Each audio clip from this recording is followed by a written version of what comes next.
what's up? It's your girl Vita Guerra, living the low life.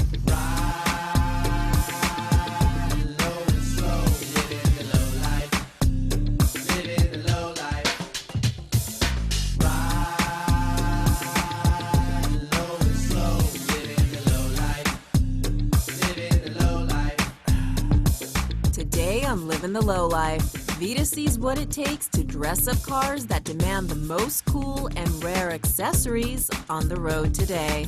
You gotta respect someone that puts that much time and effort into a car like this. That's what makes the cars, the accessories. It's just like a woman, you know, she has to get her hair and her nails done.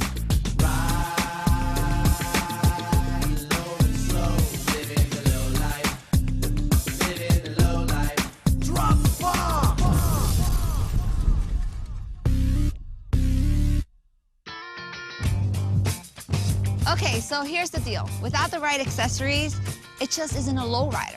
Why? Because they don't mean a thing if you ain't got that bling.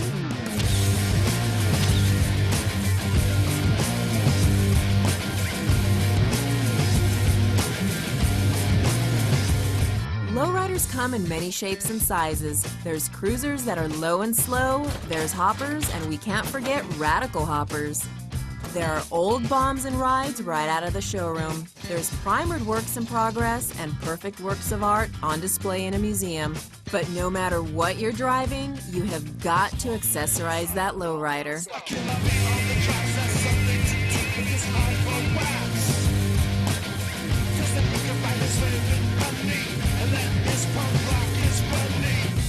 The list can't be too long. Every little accessory that's possibly out there for that car, we're gonna snag it up and we're gonna floss it. What we call, you know, dressing up our cars, you know what I mean? Some of the chrome pieces, things like that, you know, you kind of go like on a holy grail search sometimes, man, for a little chrome strip. When you get it, you're happy as hell. Nobody can understand why you're so happy over a piece of chrome, you know? Accessories add style. If you're building a tuner, then you hang around with people that build tuners, and everything kind of stays the same. If you're hanging around with rod guys, you know, you kind of stay the same with your styles and that. And lowriders are no different.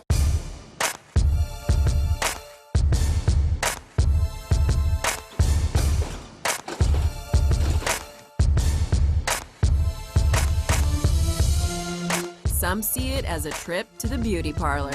It's just like a woman, you know, she has to get her hair and her nails done, so, you know, you got to get shoes and the right tires or the right rims, the right size, make sure they're tucking right. The interior, make sure if there's things that need to be painted, you got to get those painted. So there's a lot to do with accessories.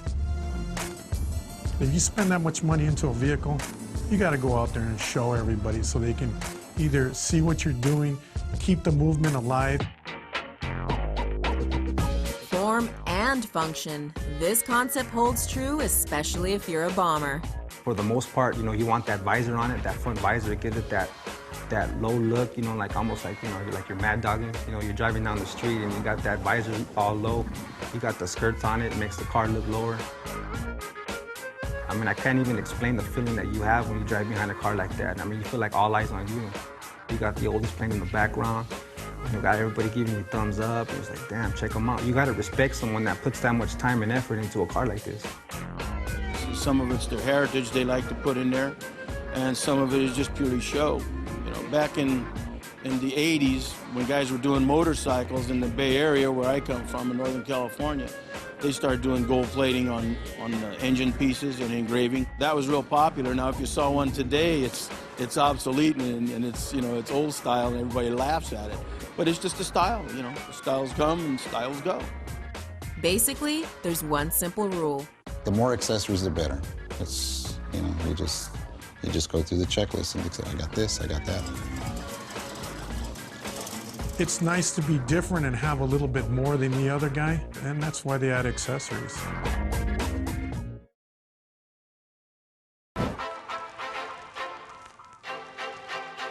Lowrider accessories are like money. Can you really have too much? I don't think so. Let's see where some great accessories can be found. Fargo Automotive is a classic car auto dealership. And here at Fargo, Mike Ramos is the go-to guy when the pursuit is a rare accessory and you know you want it. So we hear you're like the king of accessories.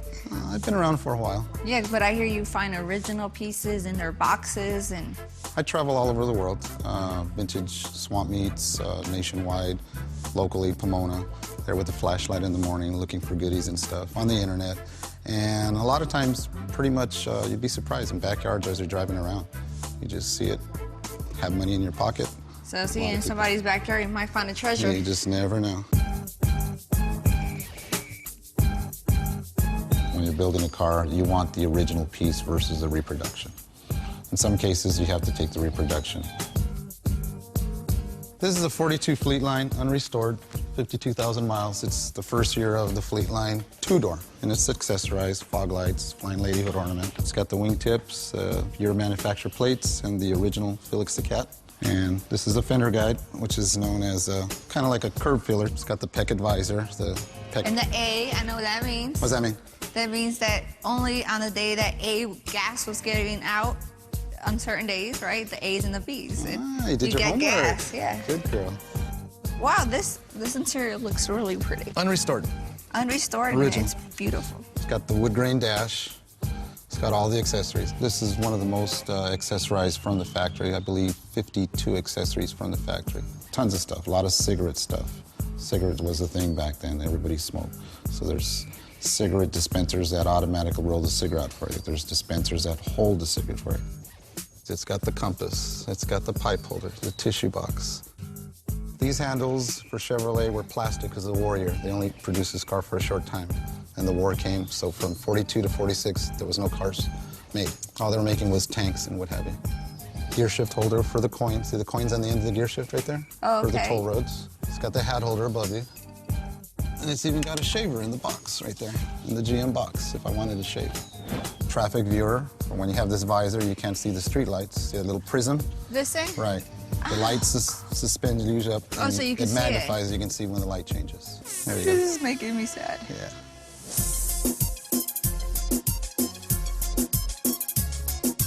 Fire extinguisher, and then, of course, like I said. I love this. That means we're going on a trip somewhere. This is too small for me, though. I need a bigger bag.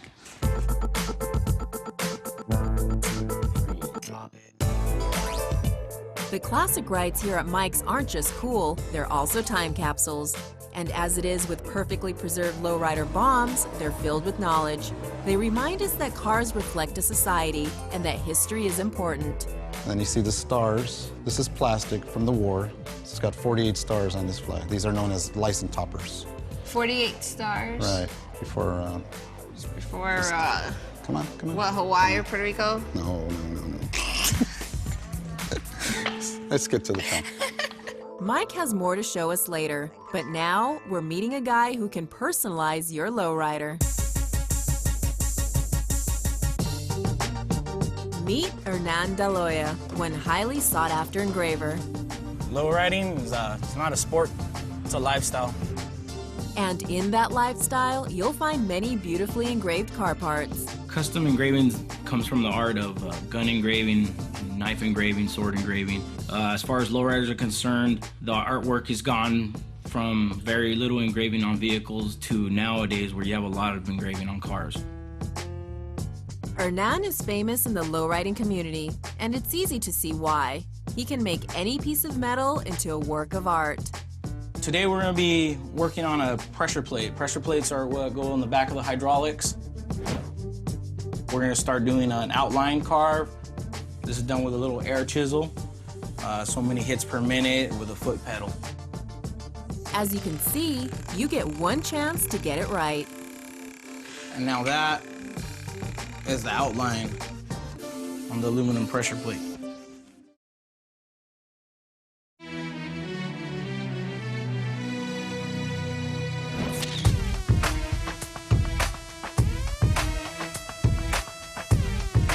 We're headed back to see the king of lowrider accessories. At Fargo Automotive, Mike presents Accessory Heaven. Era-related, OG original. OG. And NOS new in the box. The record players, 45 players. We got. Oh my God. Yeah, these are real desirable. RCA's are the most desirable. They're a little harder to find. I didn't even know you could put this in the car. So this is like That's kind of like the early CD single yeah. slot back in its day. This is the color bars in the box. Good luck trying to find them. In the box. These ones. Wow. Yeah. I guess you would say in the 70s up, the color bars are very desirable. Reverbs, color bars, true spokes, true rays. If you're into the 70s, you want original Astro Supremes. What are those? Those are the rabbit ears. Here's the TV box that came in with the Sony TV that plugs into the car. Oh. This is a little People actually anti-shake have there. this luxury. This is a very desirable item. This is the compass, 58 to 64. So you know where you're going. Kleenex. Those are the tissue boxes. Hard to find because they're always cracked and all chicharron. Chicharron means overcooked. Got the fender guides. This is a fender guide, very sought-off accessory for $39. See, it's got the GM on it. Yeah, that's one thing about these olden This one cars. They here's- made sure you knew what kind of car you were driving. Right. It's all from another era. And remember, don't throw out those boxes. It triples the value if you have the box for it. It's just, it's nice to have something. Wow, nobody's ever messed with it. It's virgin, basically. Era-related accessories. Chase C. Whitney, Pep Boys, Western Auto, original Breezes, snack trays for the kids eating their drive-in burgers. This item is it's called a MAR steering wheel clock, which self-winds. This particular one has got the Chevrolet logo on it, which is super hard to find. And it goes on the steering wheel. What's this? Those are called battery fail-safes. And What?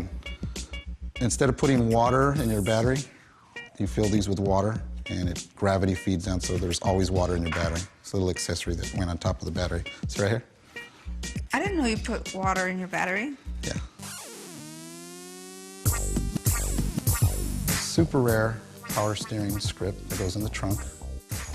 I didn't see this before. Swap cooler, AKA, or air cooler, that's the most desirable. That's the bullet cooler. Firestone made them, Thermador made them. That hangs outside of the window. So you put Water, ice, in there and ice. and there's a wheel tumbles and blows fresh air into the inside of the automobile. So this was air conditioner Air back in the conditioning days. back in the day, yeah. What the heck is this?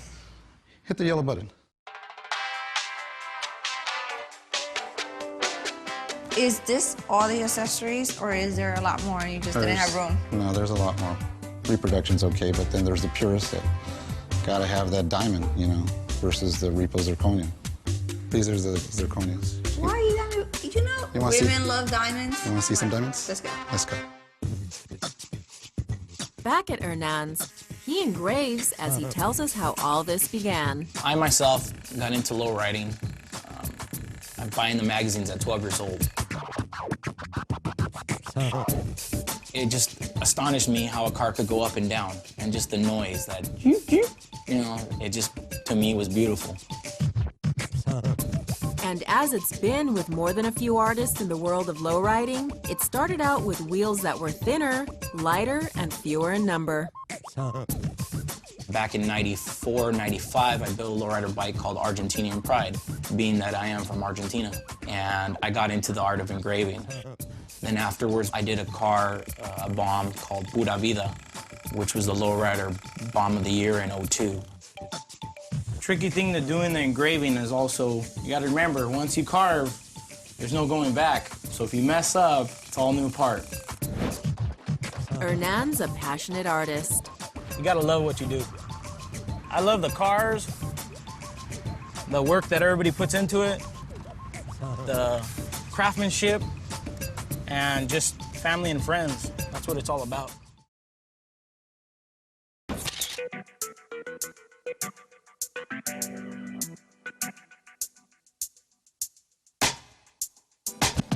At Fargo Automotive, it's all about the rare lowrider accessories. Here's the diamonds, Vita. Okay, diamonds. This case is pretty much dedicated to 42 to 48 Chevrolet. Anywhere from, as you can see, pretty much everything's new in the box or in pretty damn good shape. Electric shaver unit. In the box. Little thermometer, like in the 42, there in the box. You got GM compasses there versus the aftermarket compasses that we've seen in the other table. Remote control radio, like the one on the previous car, that mounts to the steering column. This? And it'll turn a little knob and it'll scan the radio stations from left to right. That's a big radio. Yes, very heavy. And again, it's transistorized, so you gotta let it warm up before it goes. The search is constant. So how long does it take you to get all this stuff? Because I know that's like... It never ends. It never ends. There's always a demand. You're always working. Somebody asks for something, you gotta find it. Thanks, Mike. It's been an accessorizing experience. Now back at Hernan's, our pressure plate is making the rounds. When we're actually engraving this, you're gonna see that I'm obviously moving my vise around, which is an engraving vise, especially made for this. By spinning the vise along with moving your hand slightly, you're actually giving the shape of the letter. Hernan's great work is on display at a museum. He truly outdid himself on the award-winning Orgullo Mexicano. I see a lot of engraving, so tell me a little bit more about the engravings in the car. This car is engraved, like it's one of the most engraving cars that you can see in the whole competition from lowrider. Underneath the transmission engine, you can see engraving from the front of the car all the way to the back. On Orgullo Mexicano, we did all Aztec engraving. When I met Alejandro, aka Chino, he told me, I don't want no scroll work. So I said, all right, what's the name of the car? Okay, Orgullo Mexicano, which means Mexican pride. We decided to go with all Aztec imaging. It looks really nice. I mean, I see why you guys win. Engraving at this level takes quite a few steps. So now that we have all the lettering done, I'm gonna go ahead and start doing scroll work around the sides here. After the scrolls, he adds a galaxy of dots. One dot at a time is usually what we do this, one by one. So there's 100,000 dots, 100,000 times that the hand hits the metal. To me, a lowrider is formed with detail. The suspension is unique, the engines are unique, the hydraulic systems are unique. A lot of money and time and effort and passions to put into these vehicles. I always have a saying, I'm not the best, I'm not the worst. I just try my best. There's a finished product. Now it's ready for chrome and gold and black nickel.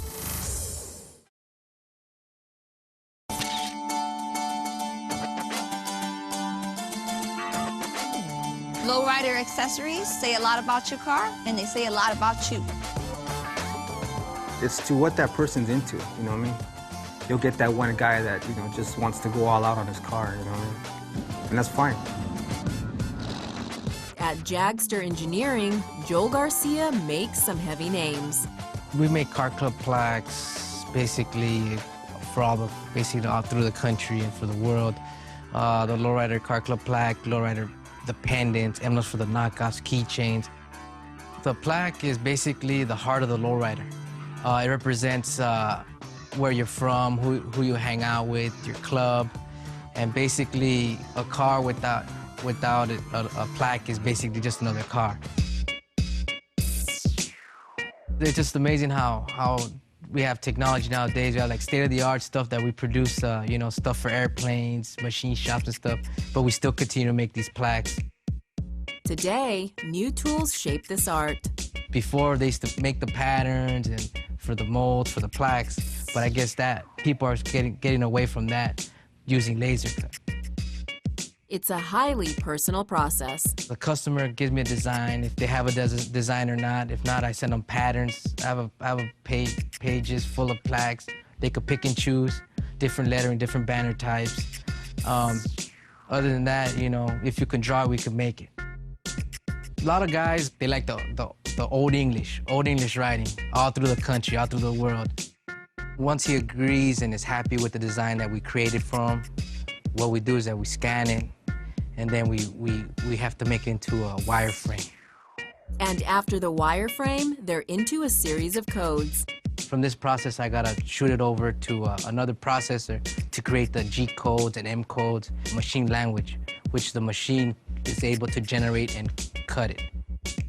All I gotta do is just transfer it over to the machine, press the button, and it'll cut. Now, the laser is on its own, creating our low-life masterpiece.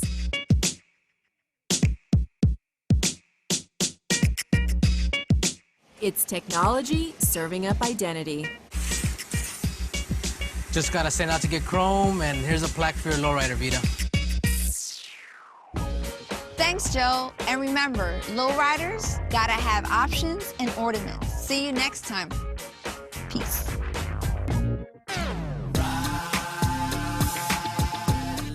Ooh, a fan. Cool yourself down. Let me see what we got going on over here. You snuff it out from here, and it holds it as you're driving. And when you're done, flick the ashes out. Off this. And it goes outside. The other side of the window, yeah. Literally, which wasn't a big deal back then. Ashes in the eye is not cool. Yeah.